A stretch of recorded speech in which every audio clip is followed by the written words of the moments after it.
Dajit Cade Mila Falcha. Welcome to Irish Granny Tarot. This is part 8 of our book, The Dawn of Everything. And welcome, by the way, to everybody. And I hope you've been enjoying it so far. Before we start, I promised to show you a book about the gold of Troy. And while I was looking for it, I found another book about the treasures of Peru that managed to survive, and I thought I would hold up a couple of pictures. This is the back end of a litter. Those little figures are people, and those are all jewels that are studded in this litter. And this is an example of some of the very little surviving gold of Peru that was melted down before it was sent away to the New World in a lot of cases. But a few odd things survived. This, I don't know if you can see that. This is the book. Beautiful stuff in there.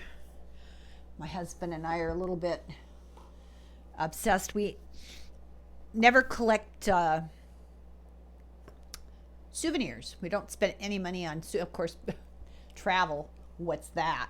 But, you know, go to a museum close to our house that has a traveling display, and we'll buy a book, an art book. So this is the book, The Art of Troy. That is a close-up of a headpiece. It's almost like a gold wig. Your forehead would be here, and this is the side, like a bob cut kind of. And this was the discoveries of Troy by Schliemann. I can never remember his name, Heinrich Schliemann. And he took the story by Homer of the Iliad and used it as sort of a map. And from 1872 to 1890, he dug down and discovered, eventually, the original city of Troy that Homer wrote about. And let's see if I can find the picture of his wife wearing that headpiece. It's pretty impressive. And there's just endless pictures of gold in here. And I don't know why I'm torturing you by telling you about it. Not showing you. I'm trying to find the picture. Oh, here. This is the picture of his wife wearing that headpiece. But there's, I mean, that was not the, oh, I shifted that. Darn it. There we go, I think, basically. It's not the only gold that they found. There's all kinds of little buttons and baubles and, well, here, I'll show you this. This necklace is just little filaments of gold. Anyway, that was all buried. It was at the bottom of 8 layers of cities. All of them Troy, all of them destroyed and rebuilt on the same spot. And eventually, yeah, this is the museum gift shop for the Peru book. Okay, let's get on with our book, The Dawn of Everything. We were talking about the Olmecs became the Toltecs, and then Aztec imperialism spread and took over everything. So according to the Spanish, despite the fact that the Aztec Empire was widespread, there were pockets of cities all around the area interspersed that were like republics, democracies. There was the Aztec city-state of Tlaxcala, which played a vital role, a pivotal role in the conquest, the Conquista. Interestingly enough, probably they would not have been able to successfully subdue all of these people without the help of their indigenous, native, traditional enemies. So, marching inland from the sea, the Spanish at first fought repeatedly with Tlaxcala, a confederation of 4 small kingdoms that had maintained its independence despite repeated alliance incursions. Thanks to their gun, now this is not one of the democracies, this is sort of as well as. Thanks to their guns, horses, and steel blades, the foreigners won every battle, even with Tlaxcala's huge numerical advantage. But Cortez's forces shrank with every fight. He was on the verge of losing everything when the 4 Tlaxcala kings abruptly reversed course. Concluding from the result of their battles that they could wipe out the Europeans, though at great cost, the Indian leaders offered what seemed a win-win deal. They would stop attacking Cortez, sparing his lives, the lives of the surviving Spaniards, and those of many Indians, if he in return would join with Tlaxcala in a united assault on the hated Triple Alliance. So they thought they would use the Spanish to get rid of the Aztecs. Might have worked. And this is described in a book that came out in 2005 called New Revelations, 1491, New Revelations of the Americas Before Columbus, by a guy called Charles Mann. He assumed that they were a kingdom because there was never any hint of anything else in all of the history books. And if you go by prevailing historical mainstream thought, that's what you're led to assume. From Cortez, he found 5 letters of relation, 1519 to 1526, that Cortez sent to Charles V about the Spanish entry into the Valley of Puebla and the numerous cities. And he describes what they found. There was a population of more than 150,000 natives when the Spaniards came over those hills. There is a market in this city, he reported back to Charles V, in which more than 30,000 people are occupied in buying and selling, and the province contains many wide-spreading fertile valleys, all tilled and sown, no part of it being left wild, and measures some 90 leagues in circumference. Also, the order of government so far observed among the people resembles very much the republics of Venice, Genoa, and Pisa, for there is no supreme overlord, but they were little divided kingdoms with no supreme overlord and worked cooperatively. So, I have another little bit to read to you. After an initial clash with Tlaxcala warriors, he found himself engaged with representatives of a popular urban council, whose every decision led to be collectively ratified. Here is where things become decidedly strange in terms of how the history of these events have come down to us. Pivotal episodes of modern world history, the events leading directly up to the Spanish conquest of the Aztec Empire, and a blueprint for subsequent European conquests throughout the Americas. So the question is, why did they decide to join forces with Cortez? And how did they arrive at that decision? On the first matter, our sources are clear. They were out to settle old scores. From their perspective, an alliance with Cortez might bring to a favorable end their struggles against the Aztec Triple Alliance and the so-called Flowery Wars between the valleys of Puebla and Mexico.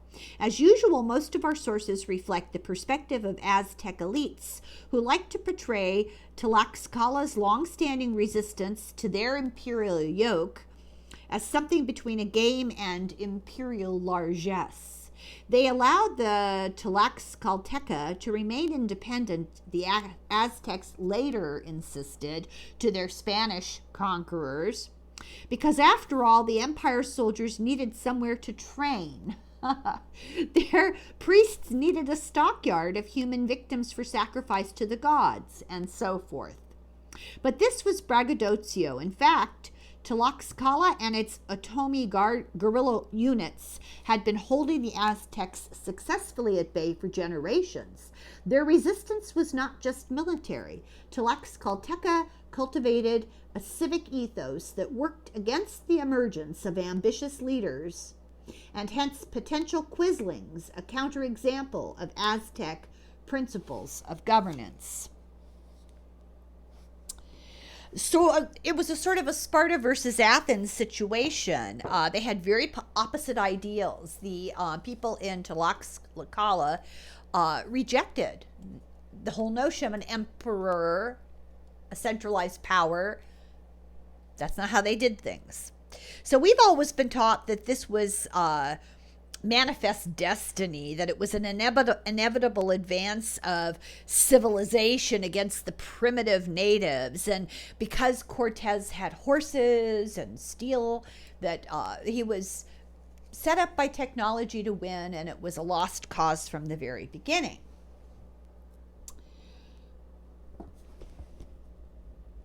Old world microbes, there was an invisible army of old world microbes marching alongside the Spanish, carrying waves of smallpox to decimate indigenous populations, and a Bronze Age legacy of metal, weapons, guns, and horses to shock and awe the helpless natives. We like to tell ourselves that Europeans introduced the Americas not just to these agents of destruction, but also to modern industrial democracy, ingredients for which were nowhere to be found there, not even in embryo. All this supposedly came as a single cultural package: advanced metallurgy, animal-powered vehicles, alphabetic writing systems, and a certain penchant for free thinking that is seen as necessary for technological progress. Natives, by contrast, are assumed to have existed in some sort of alternative quasi-mythical universe.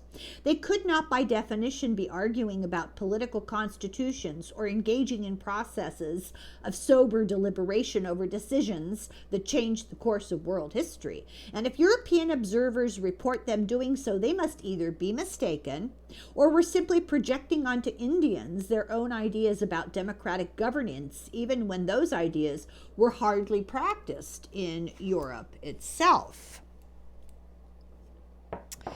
So these are powerful modern myths. We still believe this stuff. We still think, I mean, I know that's what I was taught. I'm not that old. That's what I was taught. So some key sources on Tlaxcala were never translated. They had written works by them. They never got translated.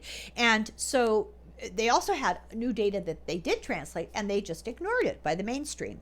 So there is evidence of interesting evidence in books by writers in Spanish in 1568 and 1585.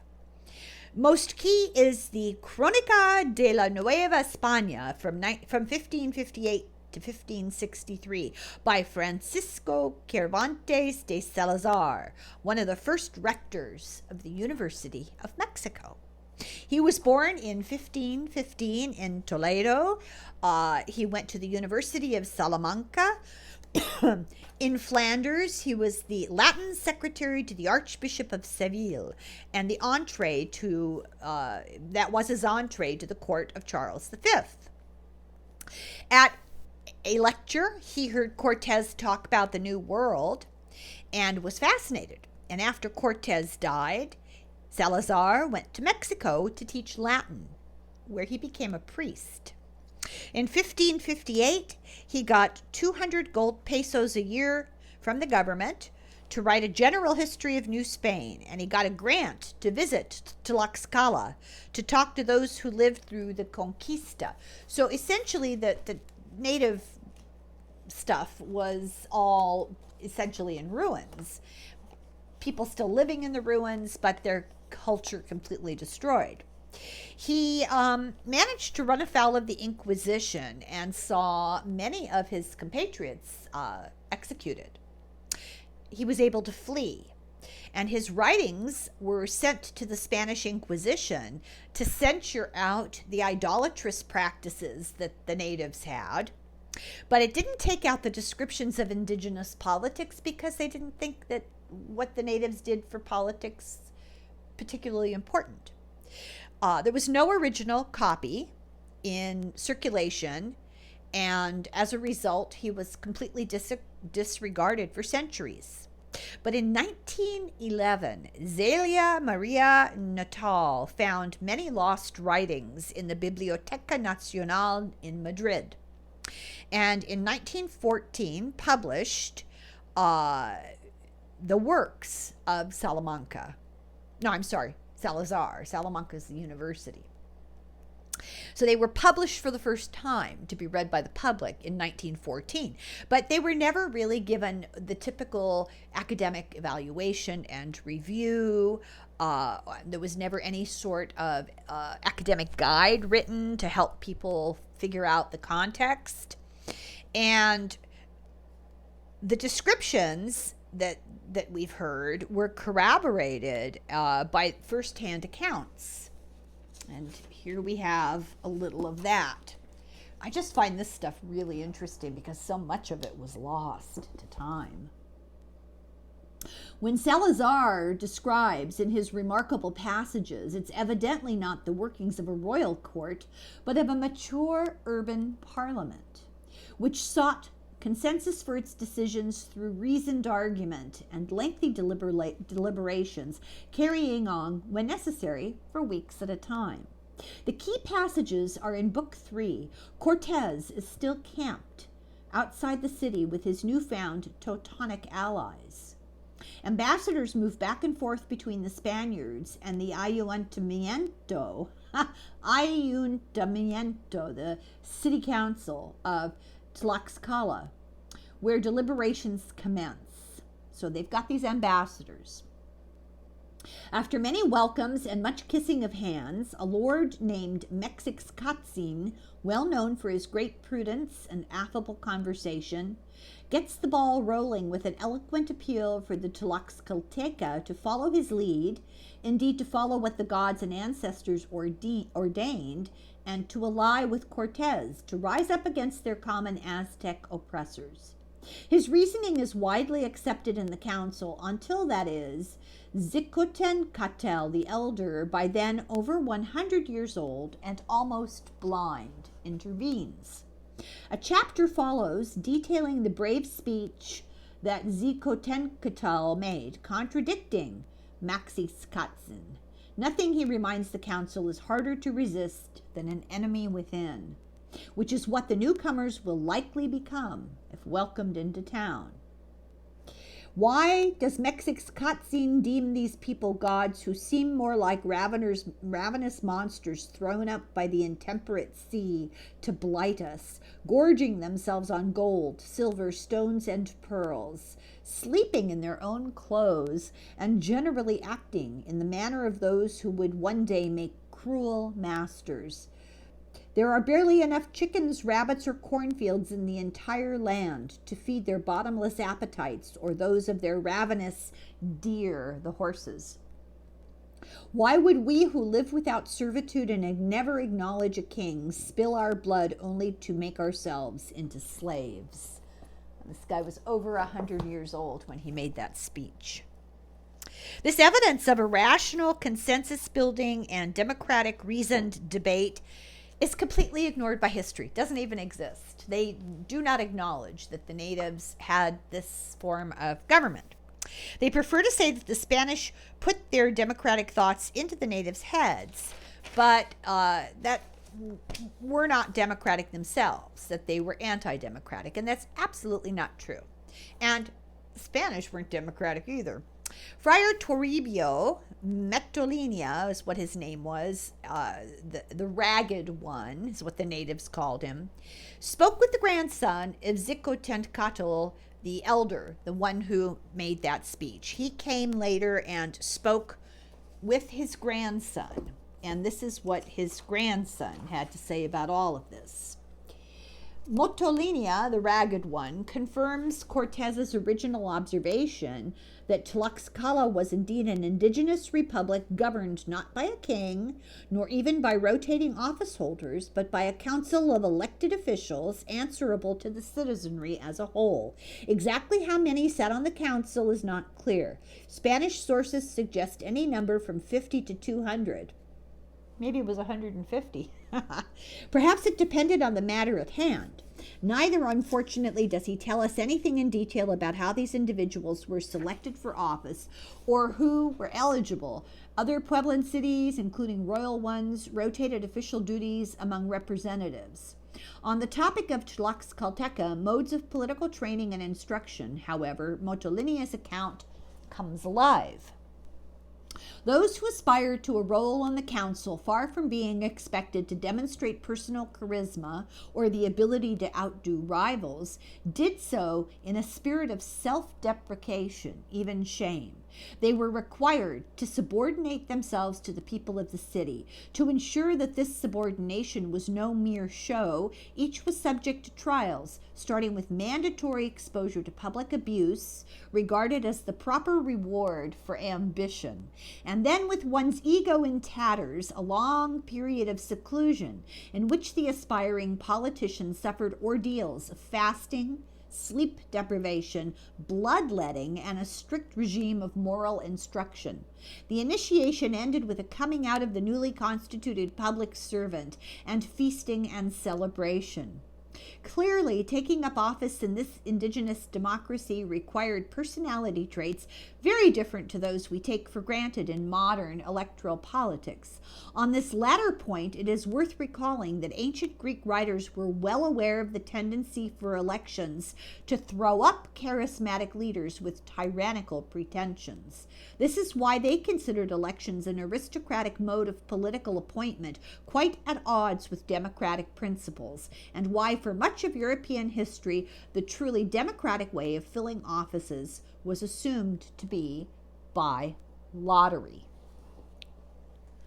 I love this initiation of leaders. I suggest we try that for the entire population of Washington, D.C.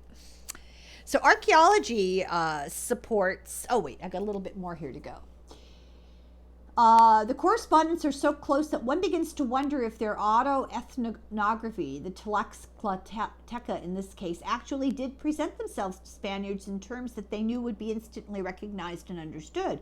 Certainly, we know that the citizens staged some remarkable theatrical spectacles for the benefit of their conquerors, including a 1539 pageant of the Crusader conquest of Jerusalem, in which the climax was a mass baptism of actual pagans dressed up as Moors. That's hilarious. So, archaeology supports these written sources. So now there's evidence coming from more than one place. They confirm the existence of an indigenous republic long before the time of Cortez. So this wasn't a theatrical performance to appeal to them. There's a striking contrast to other Mesoamerican cities of the time. They're not all alike. Another interesting thing to keep in mind, as historians tend to teach, everybody was one thing and then became another. That's not how it worked at all.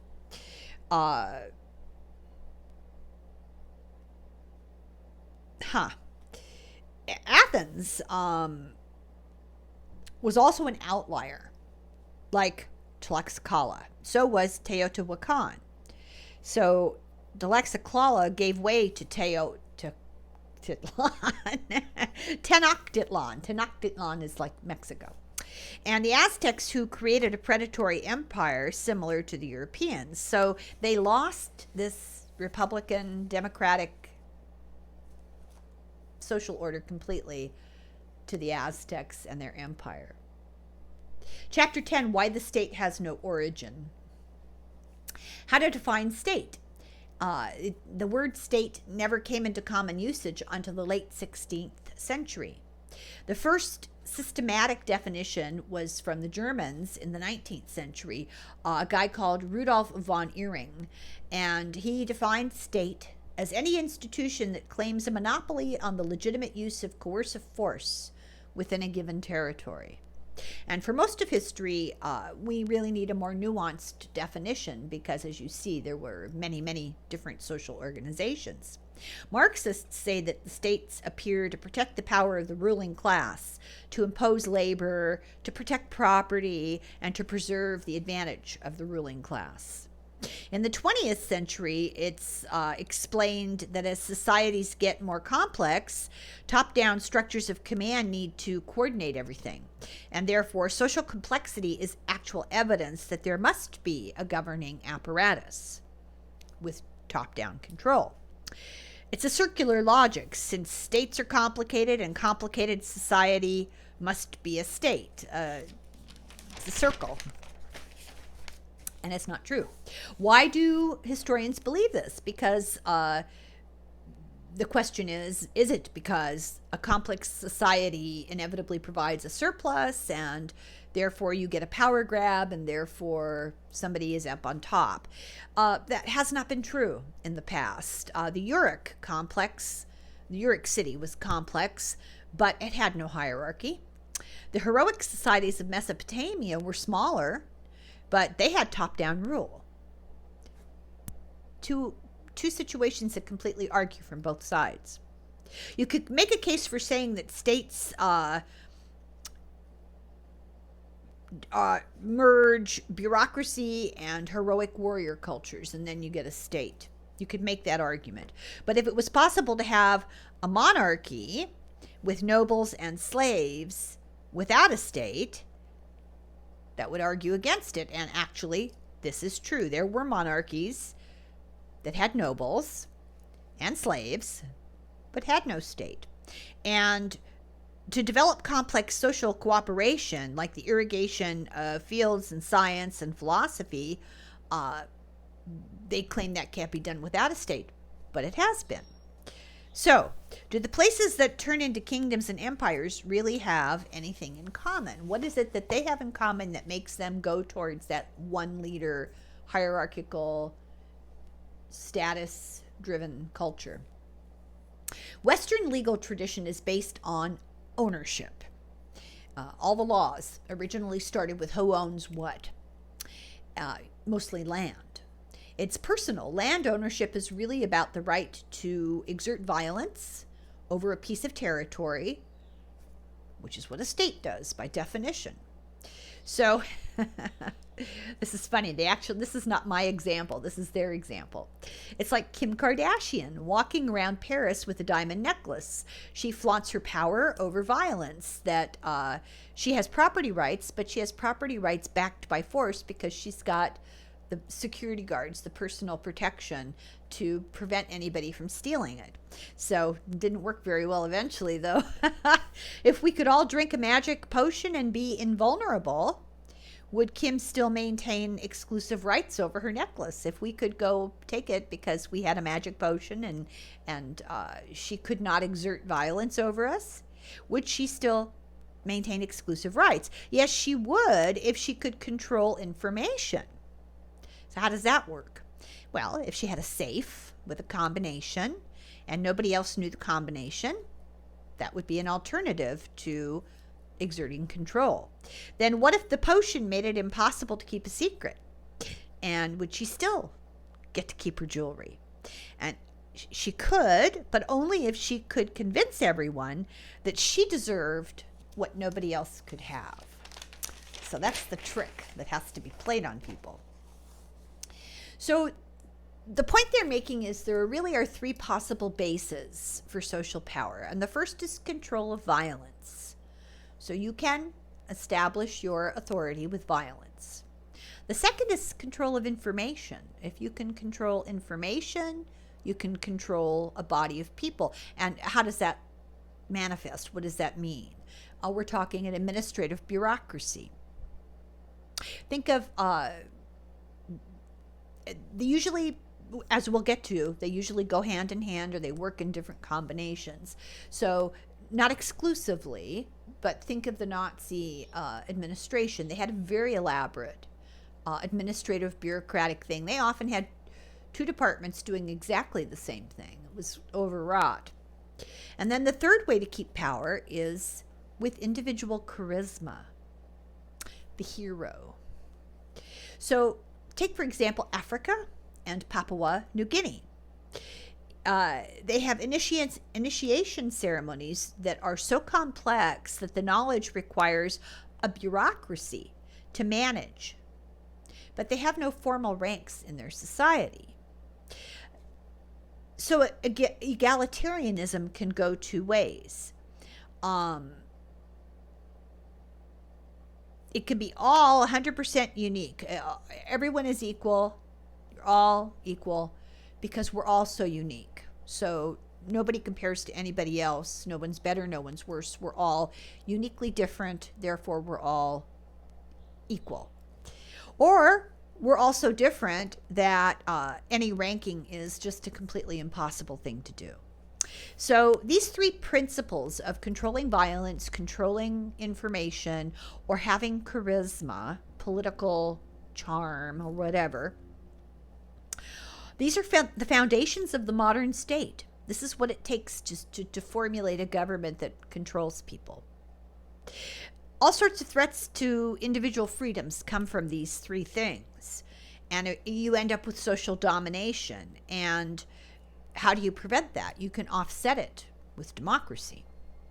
Modern democracy is a game of a handful of winners and losers while we look on. We don't have what you would call, we have the illusion of democracy. I think maybe lottery is a good way to do it, but we don't have true democracy because of the manipulation, is what they're saying. Because of the manipulation that goes on. It is a game. We sit back, we feel powerless. A handful of people who think they're big shots make all the decisions, Joe Manchin. So the modern state has sovereignty. This is the power implied by being able to control with violence. It has bureaucracy, that administrative structure. But it also has a competitive political field. This is charisma. This is jockeying for power. I'm the hero. I'm the big guy. It's that ego thing. But in the past, we saw that bureaucratic societies of the river valleys existed in tension with heroic politics of the warrior-hunter societies.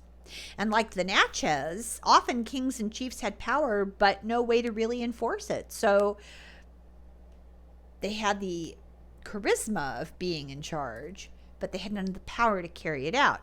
Now we have planetary bureaucracies like the WTO, the World Trade Organization, and the International Monetary Fund. Those are international bureaucracies, but there's no global sovereignty. They have no muscle behind them. All this theorizing assumes the inevitability of modern nation states as imposed after World War I and World War II. We seem to feel they were inevitable. But what if that were not true? How did large-scale domination first emerge, and how are they related, if at all, to the situation that we have today? Modern history is a consensus. There were two states in America at the Conquista. There were the Aztecs and the Incas. And Cortez was always really careful. He never called Montezuma an emperor. He never gave him that exaltation, that honor. He always managed to weasel his way around it. Let's see here.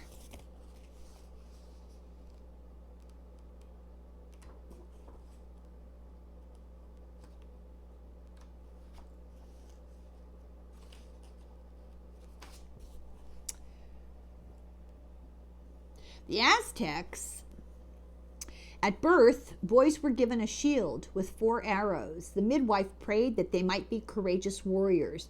They were presented 4 times to the sun and told of the uncertainties of life and the need to go to war. Girls, on the other hand, were given spindles and shuttles as a symbol of their future dedication to homely tasks.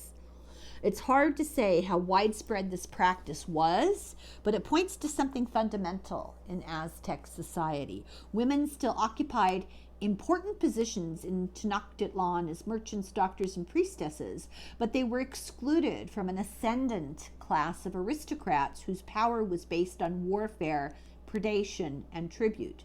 How far back this erosion of female political power went among the Aztecs is unclear. Certain lines of evidence, such as the obligations for high-ranking advisors at court to take on the cultic roles or snake woman role, suggests it did not go far at all. What we do know is that masculinity, often expressed through sexual violence, became part of the dynamics of imperial expansion. Indeed, the rape and enslavement of conquered women were among the primary grievances reported to Cortes and his men by Aztec subjects in Veracruz, who by 1519 they were willing to take their chances with a band of unknown Spanish freebooters. And we know that. If you ever get the chance to see the movie The Mission, oh my God, that's something else entirely. Okay. So that was the situation of women. Aztecs believed that life was an eternal conquest. Everything was a big fight. They were what's known as a capturing society. They would take captives from war, but they would nurture them ritually. Then they were sacrificed to pay their debt to the gods. There was so much ritual killing amongst the Aztecs that the Spanish thought the Aztecs were in league with Satan. And I'm sure you've seen the primitive drawings that were made at the first contact when the Spanish saw the Aztecs walking captives up the steps of these pyramids to take their hearts out at the top. I mean, to the Spanish, the Aztecs looked familiar. They were a monarchy. They had ranks of office, military cadres, an organized religion, superior urban planning, sumptuary laws that kept the elites separate. They paid tributes and taxes. The nobles were kept in place by a patronage system. They practiced aeque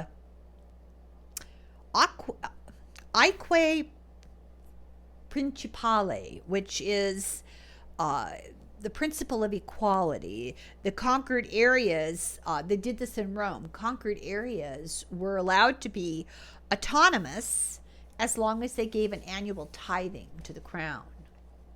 The Aztecs were a warrior aristocracy in almost every way, very much like the Habsburgs. So even more of this happened across the Andes in Peru, and these mountains, the Andes, created a protection for the imperial power of Peru. So now we have the name of the super kingdom in Peru. I'm going to give it a try.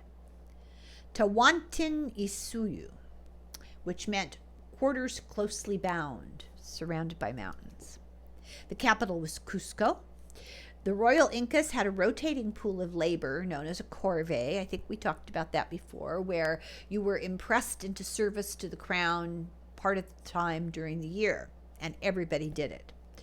And they did this rotating, so it happened all year long, but your turn only came up once a year, from the millions of subjects that they had from Quito to Santiago.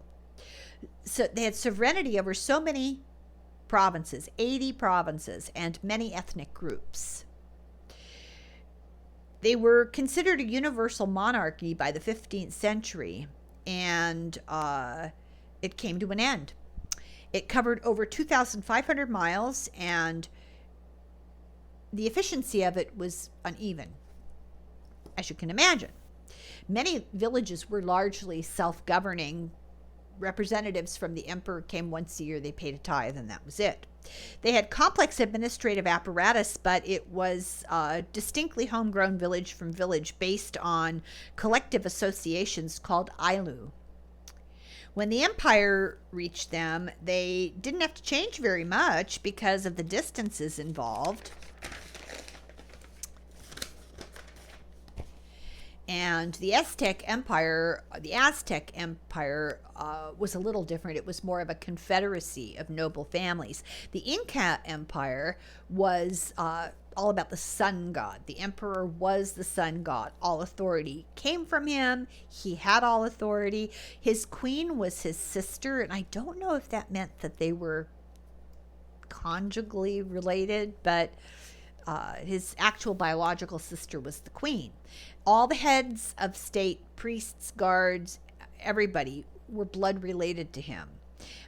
He was believed to never die. When he did die, his body was mummified and wheeled out on important occasions so he could join in. The empire grew because a new emperor needed his own land. When the emperor died, his land didn't go to the next emperor. That's why his body was rolled out. So the new emperor had to conquer something new to get his own land. And they, as a result, had fabulous road systems all over, great highways. And his name was the Sapa Inca. And the last Sapa Inca, Atahualpa, was on an annual road trip when he was kidnapped by Pizarro and killed. There was a great deal of sexual violence in consolidating the empire. I think we've talked about that a little bit already, but let's see here. I don't want to go into great detail, but let's see what this says. What began as a customary system of marriage became a template for class domination. Traditionally, in those parts of the Andes, now we're talking about the Inca, where people were divided in social rank, women were expected to marry into families of higher status than their own. In doing so, the bride's lineage was said to be conquered by the grooms. What began as a kind of ritual figure of speech seems to have been turned into something more literal and systematic.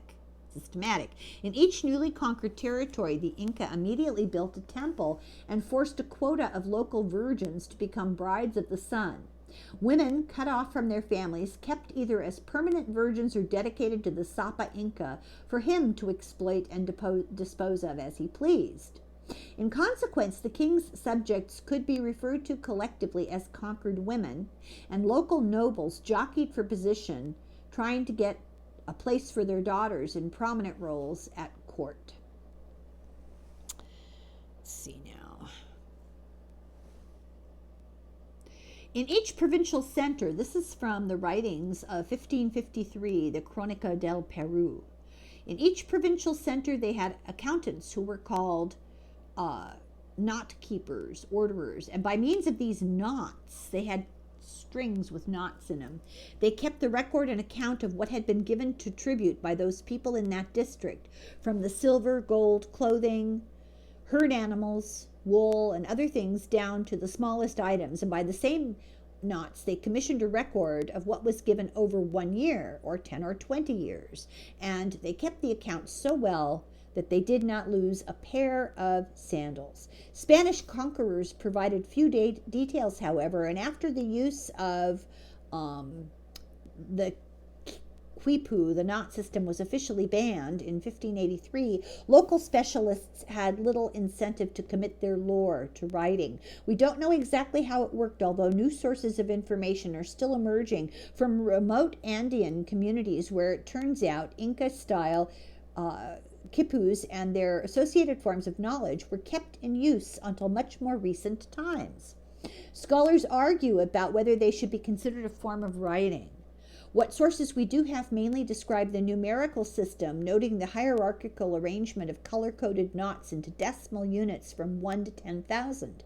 But it seems the most elaborate string bundles encoded records of topography and genealogy, and most likely also narratives and songs. So they have this system of knots, colored, sizes, and in order. And based on all of that, they had a numerical system, and they believe also a language.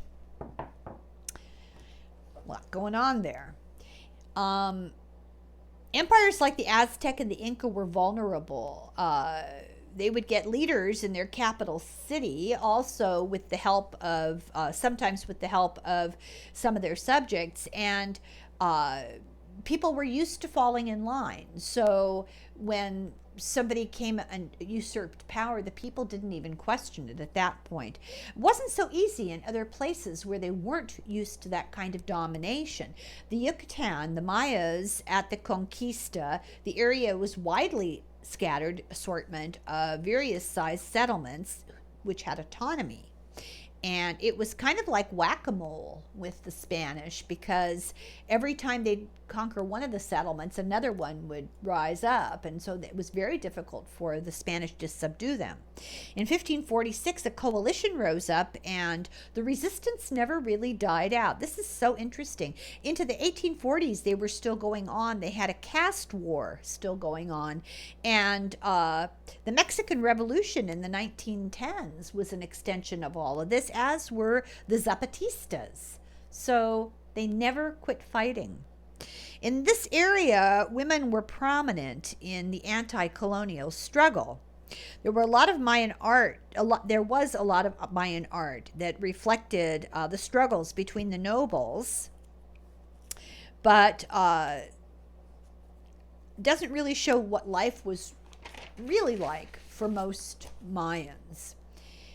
Kind of like how rich people always have oil portraits of themselves over the fireplace. The rest of us, we have to make do with Olin Mills. In the final centuries of the classical Mayan age, around AD 900, women rose to power. In the 9th century, the political system came apart and the cities were abandoned. The only city that stayed successful was Chichen Itza. It got rid of its supreme kinship and it formed a governing coalition, which was a collective. So here we go, back and forth between authoritarianism and a collective form of democracy. Archaeologists now realize that what they thought were palaces were really assembly halls for representatives. And by the time the Spanish arrived, the Mayans had decentralized, and all their overbearing rulers had been completely deposed. In 1944, a book was written, The Configurations of Cultural Growth, by Alfred Kroeber, I think is how you pronounce it. And he talked about the fact that there are no predictable patterns to culture growth, that art, fashion, hairstyles, all that stuff change as empires grow and as cultures grow. And you really can't look at a situation and say, oh, because these people are dressed a certain way, you can't do that. But we still use outdated descriptive terms, and we think in terms of those sorts of patterns. For example, we think of civilizations as a seed that's planted and flowers, and that blooms and shrivels. Or we think of a building, a monument, that collapses. We call an era post-classical as a sort of disappointing comparison to some golden age. And all of it is nonsense, because there were many pockets of golden ages consistently throughout time, just different places. Uruk was in the 7th century was a collective self-rule. It's now called pre-dynastic, but it wasn't about dynasties. It was collective self-rule, and then there was an upheaval of some sort. It's like only the kings count, only the dynasties count, and everything is evaluated from that context. And this book is saying, we need to change that. That's not fair. That creates a false narrative. So these intermediate periods in Egypt are really a third of Egyptian history. We can't just dismiss them as intermediate. They're an integral part of the history. And there were political developments of their own during these intermediate so-called periods that were greatly significant. For example, at Thebes between 754 and 525 BC, spanning the third intermediate and late periods, a series of 5 unmarried, childless princesses of Libyan and Nubian descent were elevated to the position of God's wife of Amun, a title and role which acquired not just supreme religious but also great economic and political weight at this time. In official representations, these women are given throne names, framed by cartouches just like the kings, and they appear leading royal festivals and making offerings to the gods. They also owned some of the richest estates in Egypt, including extensive lands and a large staff of priests and scribes.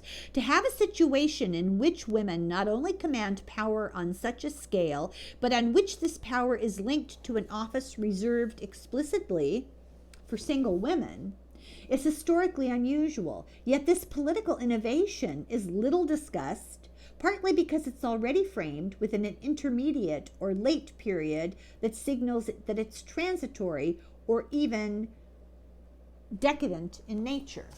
So they just decide, well, oh, girls, well, they don't count. That's basically what they're saying, that modern, contemporary, conventional historical thought dismisses this as, not important.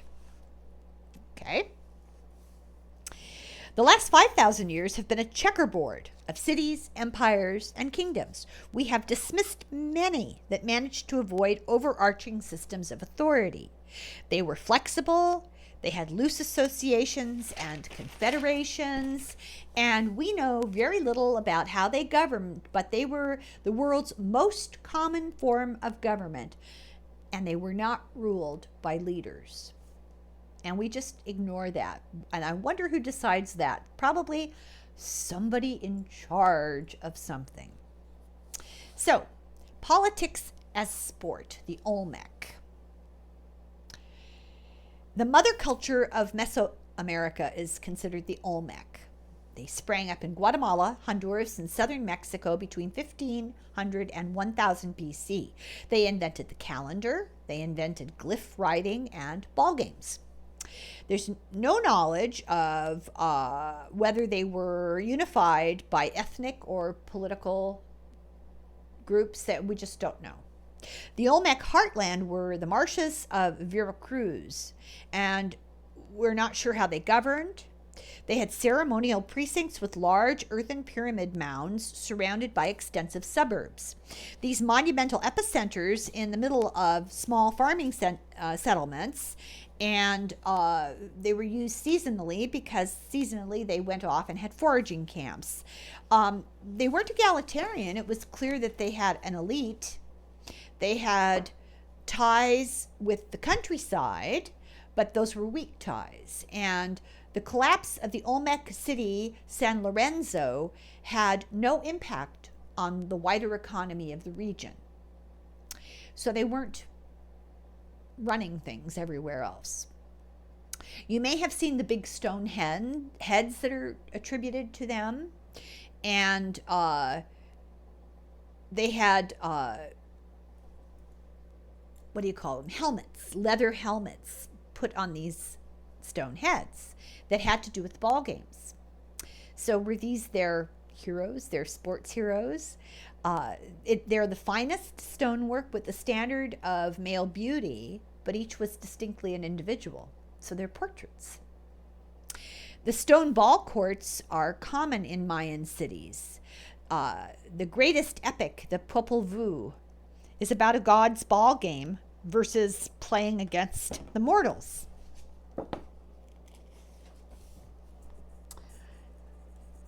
And we're going to discover that ball games were not just ball games. The fact that the greatest known Mayan epic centers on a ball game gives us a sense of how central the sport was to Mayan notions of charisma and authority.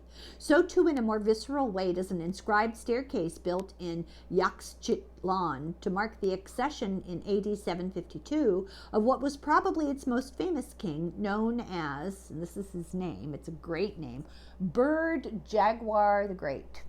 Love it. On the central block, he appears as a ball player. Flanked by two dwarf attendants, the king prepares to strike a huge rubber ball containing the body of a human captive, bound, broken, and bundled, as it tumbles down a flight of stairs.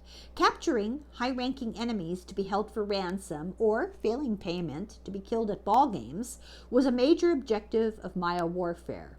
This particular unfortunate figure may be a certain jeweled skull, a noble from a rival city whose humiliation was important to Bird Jaguar, and he made it in the central feature of a carved lintel on a nearby temple. In some parts of the Americas, competitive sports served as a substitute for war. Among the classic Maya, one was really an extension of the other. Battles and games formed part of an annual cycle of royal competitions played for life and death. Both are recorded on Maya monuments as key events in the lives of rulers. Most likely, these elite games were also mass spectacles cultivating a particular sort of urban public, the sort that relishes gladiatorial contests and thereby comes to understand politics in terms of opposition. Sound familiar? Centuries later, Spanish conquistadors described Aztec versions of the ball game played at Tenochtitlan, where players confronted each other amid racks of human skulls. They reported how reckless commoners carried away in the competitive furor of the tournament would sometimes lose all they had or even gamble themselves into slavery. The stakes were so high that should a player actually send a ball through one of the stone hoops adorning the side of the court, these were made so small as to render it nearly impossible. Normally the game was won in other ways. The contest ended immediately, and the player who performed the miracle received all the goods wagered, as well as any others he might care to pillage from the onlookers. But the Olmecs had no stable military, no administrative apparatus, but widespread ceremonial and cultural influence. They had seasonal versions of what's called a theater state. They organized power, but it was only periodic and fleeting. Charbon de Huantar, hope I said that right, 1000 to 200 BC, in the North Peruvian highlands. They have art, but it's not monumental. It is what's called enigmatic. The art of empires usually celebrates leaders, bold, oversized, and martial. The art of Chaban has to do with memory techniques that serve as triggers to long stories. So their art is actually a mnemonic device to help people in an oral tradition to remember the plot of stories. It also represents shamanic voyages. There's no sign of a secular government of any kind. It's all about ritual performance and esoteric knowledge.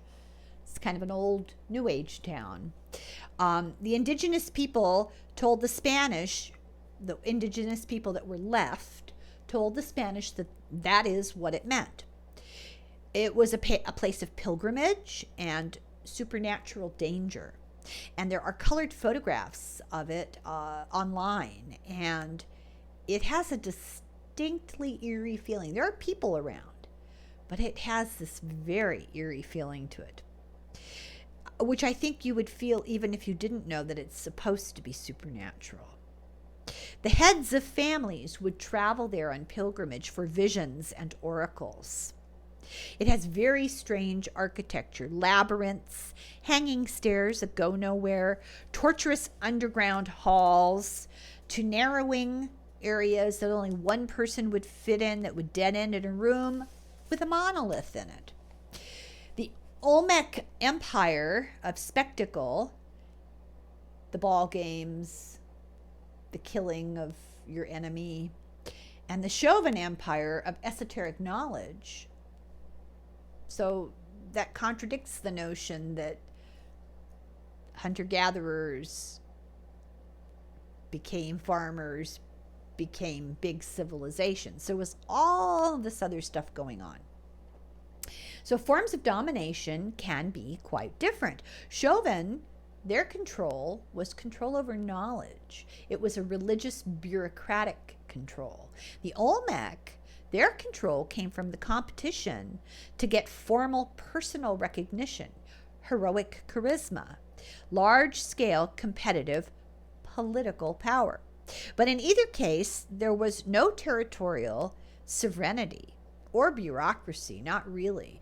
The knowledge of a bureaucracy, but not the structure. A first-order regime is an organization around one form of domination. The Natchez in Louisiana, they had the only undisputed case of divine kingship north of the Rio Grande. He had absolute power, was related to God, but they had no bureaucracy and they had no competitive political field. There was a witness, a Father Maratun Le Petit, and he said their religion was centered on the great village, which had 2 earthen platforms separated by a plaza. And on one was a temple and on the other was a palace. And so the palace was where the great sun lived, the house of the great sun, the king. And this palace had room for the public. It could hold the entire population of 4,000.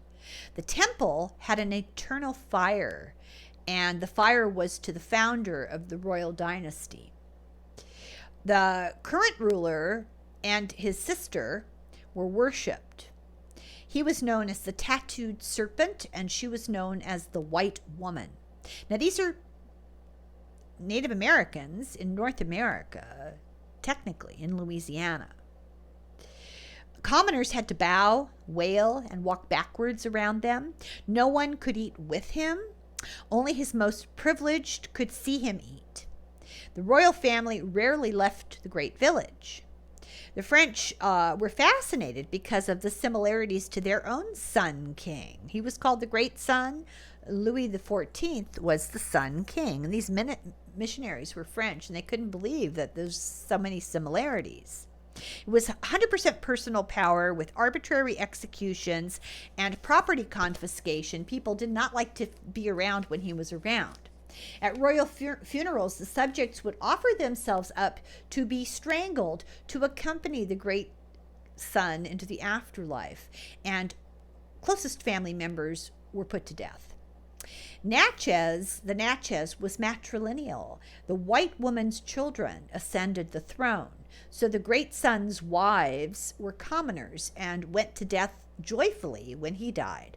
One wife told the priest that she would finally be able to share a meal with her husband in the afterlife. Because of this life and death authority, the great village was almost empty most of the year. People completely avoided it. They stayed away from him. They farmed in villages at a distance, and in these, they had a disregard for the rulers. They refused royal commands. The emissaries would come and they couldn't make them do anything because they didn't have the power of the king to execute people. Only the king could do it. And the king hardly couldn't leave. So he had no power outside of this temple complex. So the villages were semi-autonomous and often were larger and wealthier than the great village where the king lived. He was God and not bound by earthly law, and arbitrary violence proves this transcendent status, but he was the only one who had it. And he was said to be a child of the sun, that he came to the earth with universal laws, and especially to teach people not to murder and not to steal. And he validated that he came as a god before the laws by committing murders, because that was before the laws. The king's power extended to as far as he could walk, which wasn't too far. And outside of his reach, his power dissipated, and he had no administrative system to impose his power. But even an administrative system is really no guarantee. And we will get into that in part 9, which is our next part. We're going to talk about Frederick the Great and other comparative kingdoms.